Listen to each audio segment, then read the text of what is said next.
I Am Amelia Earhart by Brad Meltzer, illustrated by Christopher Eliopoulos.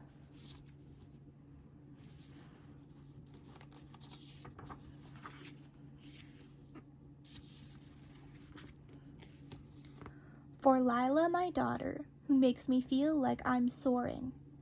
For Audra, my life, my co-pilot, my hero. I am Amelia Earhart. When I was little, people told me that girls should wear dresses and play with dolls. They said we shouldn't have unladylike adventures. I didn't agree.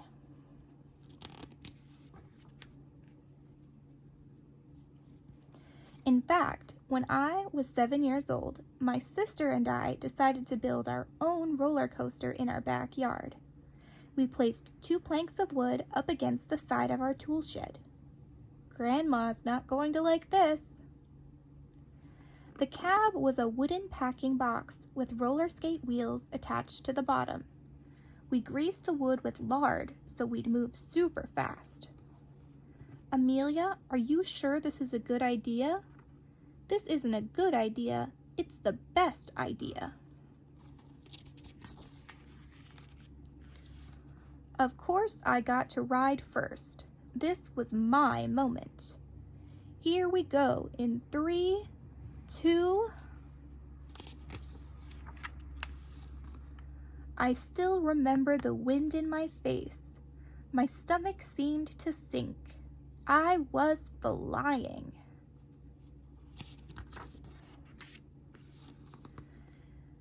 The crash was loud and noisy and messy. It certainly wasn't ladylike, but it was awesome. Amelia Earhart, take it apart this instant. That was awesome. It wasn't the last time I would fly. As I got older, I went to many air shows. When I was 23 years old, but still a kid at heart, my dad took me to meet Frank Hawks, a man who would eventually set many of his own flight records. You ready? I'm ready. For $10, Hawks agreed to take me on my very first flight. For 10 minutes, we flew through the sky and out over the Pacific Ocean. By the time I was 200 or 300 feet off the ground, I knew one thing. I had to fly. To save for my flying lessons, I worked as a truck driver, which wasn't ladylike either. Move it, Mac. A stenographer, which is a fancy schmancy word for someone who writes down what people say. And even a photographer. Say snook.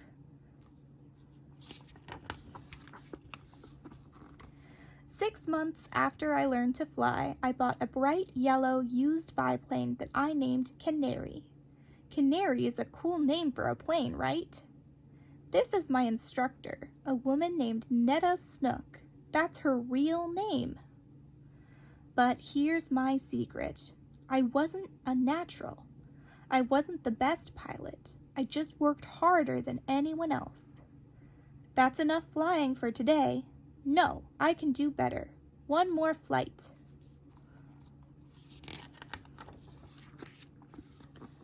Most important, like that day on the roller coaster, I dared to do what so many said couldn't be done.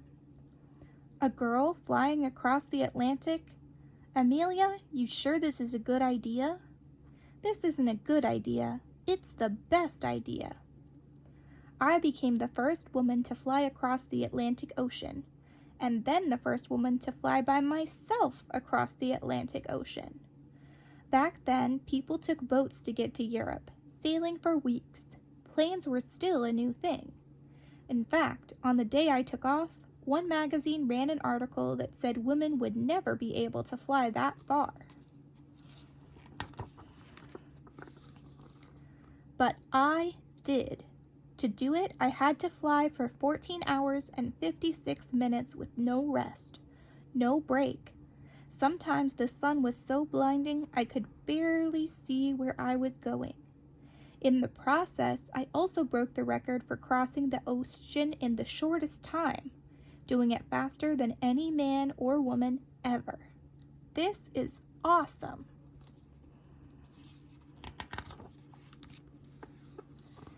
In October 1922, I broke the women's altitude record by rising to 14,000 feet.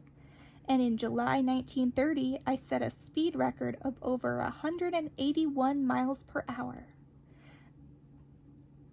Then I broke an altitude record, which is just a fancy schmancy way of saying I went higher than anyone else. How high did I go? About 12 Empire State Buildings straight up, at a time when no woman had ever gone that high.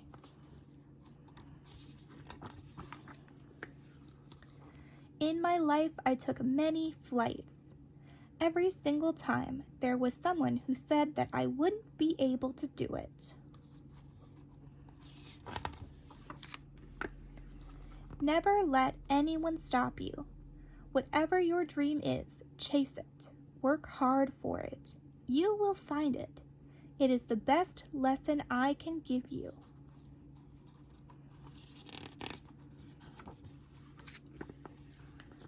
I am Amelia Earhart. I know no bounds, and I hope you'll remember that the greatest flight you'll ever take is the one no one has tried before.